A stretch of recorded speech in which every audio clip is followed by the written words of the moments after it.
This is your host Swapnil Bhartiya and welcome to another episode of TFR Let's Talk. And today we have with us once again, John Egan, CEO and co-founder at Kintaba. John, it's great to have you on the show. Hey, it's good to be here. Kintaba is organizing IRConf or Incident Response Conference, which is, if I'm not wrong, the first conference dedicated to incident response. I'm curious that why do you think that this is the first conference? Do you think that we have never done a conference like this before? And if not, why? Because incident response seems to be a topic which is of interest to a lot of people. Yeah, I mean, the genesis of this is very much just like you say. We expected there to already be a conference out there for incident management of some sort. And when we were looking for one to participate in, we found IRConf and DevOps Days, all these other sort of more generic, industry conferences that tend to have pieces about incident response. But as this industry moves more and more towards kind of a wider audience, a more interesting community, a multidisciplinary community across people inside of companies, it got more and more interesting to us to say, well, maybe we could just put an entire agenda together that's really focused on incident management, incident response across organizations. And it really just took off from there. We ended up putting together a really fantastic list of speakers who were excited. And I think it's starting to take off, which is pretty exciting when you build a conference. It's always a little bit nervous when you come out and want to bring a new community together. But I really have the sense that this community needs a place to come together. And IRConf is really meant to be that. It's very purposefully free, easy to access, and virtual so that anyone can attend. Can you talk about what are going to be some of the key topics or areas of focus of this conference? Yeah, so we've got Emily Freeman is keynoting this, who's the author of DevOps for Dummies. Really fantastic speaker. She gave an oversubscribed speech at AWS reInvent this year that was pretty fascinating around the software development lifecycle.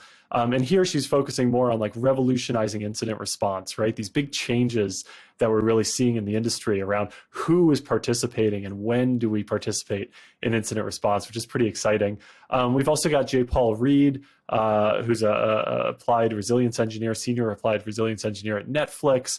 We've got Dave Renzen, who previously was a SVP at Google, who handled customer reliability engineering, which is a really cool topic. And then we've even got people like Christine Yen from Honeycomb and Pedro Canahuati from 1Password. Like, what's so cool about this is that the topics that are going to be covered are from all sorts of different organizations in tech, and primarily folks who are sort of up near the top, talking about the cultural impacts as well as the practical impacts of how do we really do a good job of being stewards of incident management within our companies as this space starts to take more shape.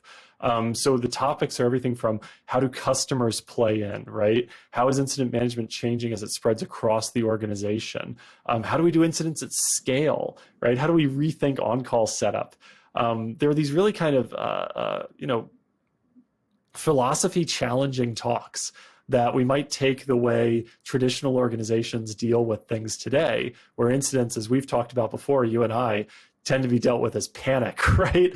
And instead, what are the actual practices that you can apply to this space and start to be a good practitioner? So yeah, those are some of the topics being talked about and some of the speakers. How does Kintaba approach incident management, which is kind of different from more traditional approach, and why? So Kintaba takes a very holistic approach to incident management, where we believe really strongly that the entire organization can participate in this process. You'll see a lot of traditional tools out there really sort of focus on a couple of people who are formal incident responders in the organization. 5 or 6 folks maybe inside of SRE, maybe inside of the engineering organization. And Kintaba really takes this attitude that the incident management process should be accessible to the whole organization. So everything about the product is really accessible, easy to use. We have like a full collaboration chat experience, both in the app as well as bidirectionally connected to Slack. The dashboard experience is really easy to access. Everything is point and click UI. And we really try to steer people away from structured data, right? We don't want to feel like this IT tool that you have to come into and fill out like 300 data points so that a report can be built. We want to give you the operational tools to be the on-call responder for legal, the on-call responder for PR, as well as the on-call responder in customer success and engineering, and bring all of that together. So I think we're really the first company to take that holistic approach to say this is a company-wide action. And I really think IRConf kind of reflects that. When you look at the kinds of things that people are talking about, this is the shift. Sometimes we call it the shift left, right, of the industry. How do we pull this industry more and more towards the customer, which when you're pulling out of like SRE and engineering means more and more towards the entirety of the organization from an operational standpoint. When you mentioned, that getting the whole company getting involved in the incident management, the interesting fact is that in today's world where we have kind of moved a bit from silos, but we still have soft silos like DevOps, DevSecOps, SREs. There are different teams, different specialization. But the interesting thing is that when something breaks, when a company gets attacked or hacked or compromised, that's when the whole company comes together. That's where people see each other faces. Oh, you actually work there, you work there, because everybody works in their own areas. So which is more or less like reactionary. You react to something. But here, what you're saying Right. is that to bring a cultural change for the whole company to work together. So can you talk about, first of all, realistically, can you get the whole company involved in that? So to your first point, 100%, nothing knocks red tape down like an emergency, right? Everything has process. I mean, we saw this with governments during the coronavirus pandemic, right? All of a sudden, we needed to lower that barrier for communication across parts of the government, into the medical industry, and across entire nations, because we had an emergency going on. And I think companies are discovering the same thing, and we're already doing this. So the mistake to make would be to say it's a change that the whole company is participating. The reality is the whole company already participates in incidents. We simply only traditionally give the tooling to a very small portion of the company, right? And everyone else has to reach in through these really annoying communication barriers, right? Like I talk to my manager, who talks to your manager, who talks to someone else's manager, who asks a friend, who knows where the channel is, where the incident's being dealt with. And finally we get back, okay, it's going to take another hour. And then that works its way back up and across the institution. And what good incident management is all about is about taking that administrative overhead and just removing it, right? Giving everyone access to the source data and managing your role and your participation without having to send emails and having to make communication interrupts. And so I think that's happening anyway. And I think tooling like Slack has really moved entire organizations to have more access internally. You don't have to know someone's email address. You don't have to be friends with them ahead of time. You can look them up. And incident management is really that layer. Kintaba especially is that layer that helps to break down those barriers. And the way we really do that practically, and the first thing we do, is we provide a role management system where you can assign out these roles really easily before the incident happens, right? So what you want to do before emergency strikes is know, okay, who's my on-call in PR? Who's my on-call in legal? Who's my on-call in customer success? And a lot of organizations traditionally only think about on-calls from an engineering standpoint, right?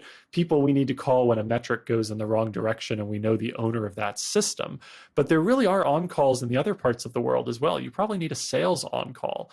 And so the real practical effort of that to me is get those roles defined and then lean on Kintaba to help bring the right people together. So now when you're responding in SRE, it doesn't matter if you don't know all of the people in PR. You know who the on-call is and you can bring them in, and that person can start being effective immediately. And the whys, I think, are baked into that, right? The whys are all about how do we make sure that this kind of a process is predefined in the system. Here's how we declare, here's where we go, here's where we look to see where the problems are, here's where we record our learnings and do our charting. Just knowing the one place that that's going to happen is a huge win for companies that historically were doing their response in Slack, writing up their postmortems in Google Docs, putting all of the structured data into Google Sheets, and then throwing it all into Excel and trying to get a report out of it, right? The why is just about take away the pain. And when you take away the painful part, incidents stop being scary. And you recognize that they're really just part of your business and they're part of everyone's business.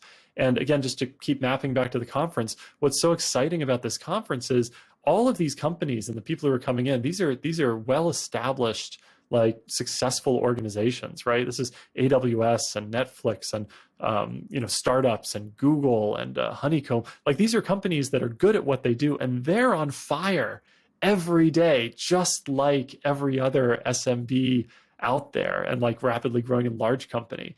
And I think that that's the piece that glues all of this together. Is it's not culturally understood at a lot of companies that these problems are to be expected. It's thought of as, let's get rid of them, right? Our goal is incident zero, right? And that's an impossible goal. And it's a goal that you really should never have. And instead, embracing the idea we're going to have them and let's plan for them, that's how you fix the problem. In the end, it doesn't matter what kind of company we are running. In the end, what matters is, how happy our customers are, right? Their success is what, irrespective of, what we do there.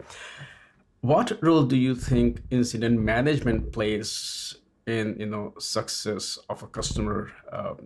Can it be a powerful tool or useful tool to address customer issues also? And if yes, how? Yes, definitely. I think most incidents inside of organizations actually originate with the customer. We like to think about incidents as something that are marked by metrics that we've predefined, right? We're already monitoring our egress, we're monitoring our database stability, we're monitoring our capacities, and we predict that when things go badly, those metrics will help us to trigger incidents. The reality, and I can say this after seeing thousands of incidents come through in Kintaba, talking to our customers, working at companies like Facebook, the reality is most incidents actually come from a human. They come from a customer reporting something that you're not tracking. Right? If you were tracking and good at this, you would have caught it before it became an incident, right? There'd be an automation, there'd be a shell script that would have auto-scaled your capacity or whatever. But what happens is, on the most unexpected moment, when all of your charts are green, you get a support ticket in from your most important customer, who, if you're small, makes up 30+% of your business, telling you that something isn't working. And all of a sudden, it's all hands on deck. And the organizational unit that's usually responsible for that first interaction is very rarely engineering and product, right? It normally is customer success, customer support. And so it's really important, I think, to let products like Kintaba get you closer and closer to those parts of the organization and enable them to declare incidents, not to ask for someone to look into it and then take an action later on down the road. We've talked about this concept before of the big red button, right? It's like on a factory floor, there's this button and anyone can push it. And it's there because the determination of a safety risk on a factory floor is something that we trust everyone on that floor to be able to do. And if they're wrong, it's okay. It's okay to have a couple of false positives in the name of safety on a factory floor. At a company, similarly, it's really important to provide tools to state that something is happening that's an emergency and give that ability to the parts of the organization closest to the customer where we see in the data most of the incident knowledge actually originating, or at least the symptoms of the incident originating. John, thank you so much for taking time out today and talk about, of course, IR conference and also the, kind of the role and importance of incident management in today's world. Thanks for those insights. And as usual, I'd love to have you back on the show. Thank you. Great, thank you. And if I'd like to send anyone who wants to attend Incident Response Conference, it's irconf.io.